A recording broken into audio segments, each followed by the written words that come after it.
د کورونا بحران له کبله کاروباریانو ته د مرستو اندازه زیاتیږي.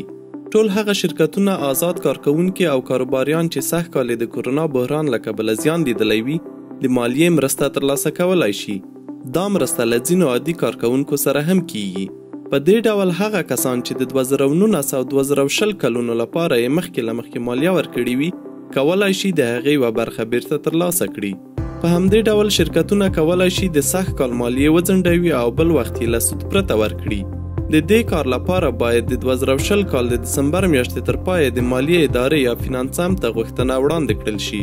د دې ترڅنګ شرکتونه آزاد کارکوونکي او کاروباریان کولی شي د خپلې مخکې ورکول کیدونکې مالیې اندازه راټیټه کړي. د دې کار لپاره هم باید د مالیې ادارې ته غوښتنلیک وړاندې شي. پر دې د پاسه سږنۍ مالیه د کال په پای کې نه غوښتل کیږي. که څوک خپله مالیه وروسته ورکړي جریمه یا سود نه ترې اخیستل کیږي. د کارکوونکو لپاره هم له مالیې خلاصه مرسته په پام کې نیول شوې ده. ډېر شرکتونه او ادارې په پام کې لري چې خپلو کارکوونکو ته نغدي ډالۍ ورکړي.